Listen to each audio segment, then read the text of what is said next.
Pak Uli, salah satu hal yang dikatakan oleh kuasa hukum dari pihak Saka Tatal ini adalah mengatakan pernah memberikan laporan kepada Komnas HAM pada saat itu terhadap perlakuan dari pihak kepolisian kepada Saka Tatal ini, termasuk juga soal salah tangkap ini. Apakah kemudian Pak Uli, pihak dari Komnas HAM sudah memeriksa arsip pengaduan dan sebagainya, sudah memang melihat ada laporan diberikan ataupun juga disampaikan oleh kuasa hukum?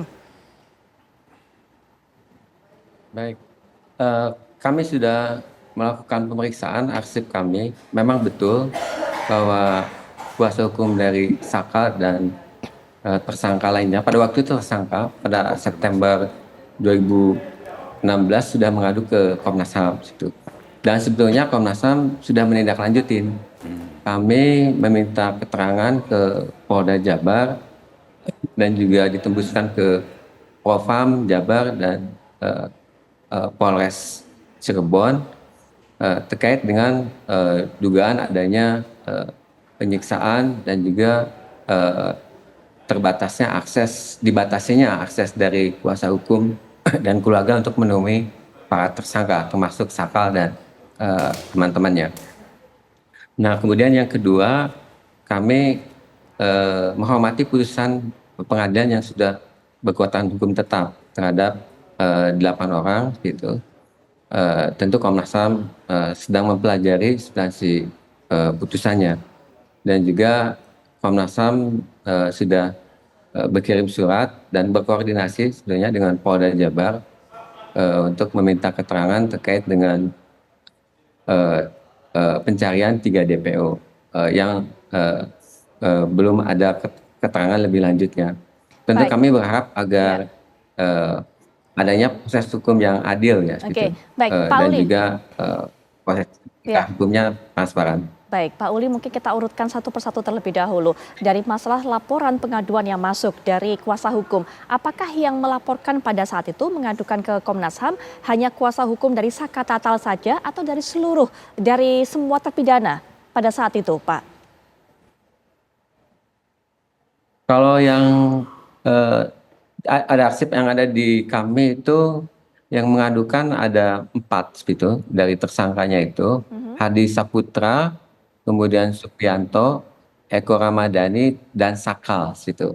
Baik, Memang pada waktu itu Sakal statusnya masih anak-anak situ. Nah itu. baik, Jadi Ibu Titin dan rekannya yang mengadukan ke kami pada September 2016. baik. Untuk 4 orang ini, yang diadukan apa, Pak?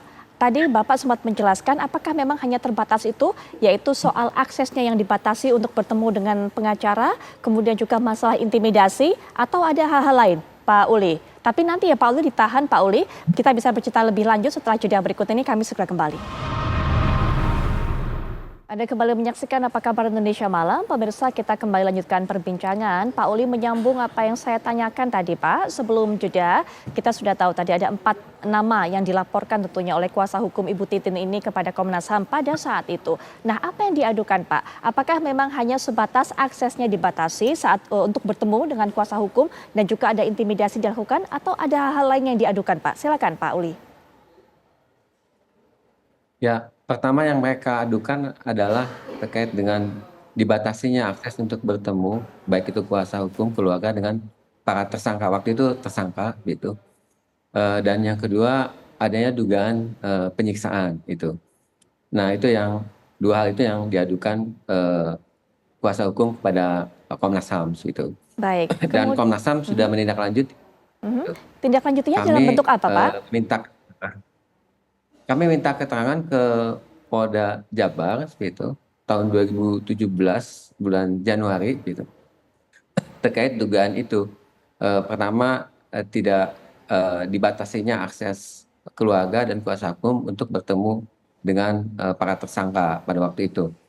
Kemudian yang kedua tadi terkait dengan adanya dugaan penyiksaan terhadap para tersangka dan Komnas tentu mengingatkan penyidik, kami juga menghormati upaya penyelidikan juga, tetapi kami menekankan agar hak tersangka dijamin dan juga kalau jika memang ada bukti ada penyiksaan itu juga agar ditindaklanjuti oleh Propam Polda Jabar. Itu yang kami sampaikan ke Polda Jabar pada waktu Baik. itu. Ya, nah setelah itu Pak, adakah kemudian jawaban dari Polda Jabar apa memang betul ditemukan adanya penyiksaan itu Pak?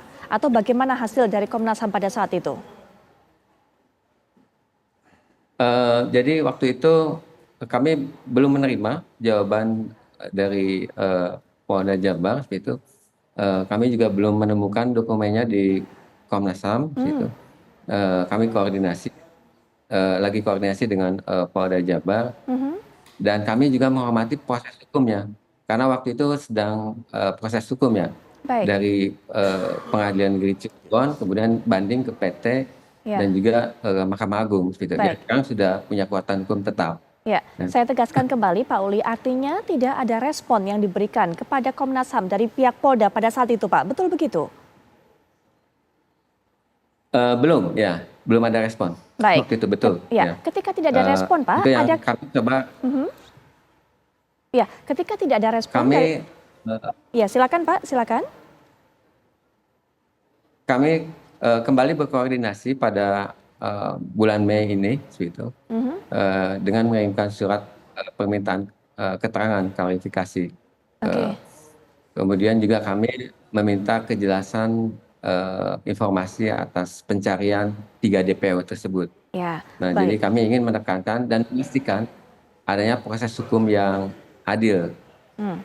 begitu. Baik, Pak Uli, saat tidak ada respon dari pihak Polda Jabar pada saat itu, di tahun itu, bagaimana kemudian langkah dari Komnas HAM? Dan apakah juga Komnas HAM memberikan kabar mengenai hasil ini kepada pihak pelapor, artinya kepada Ibu Titin sebagai kuasa hukum, Pak? Adakah komunikasi itu?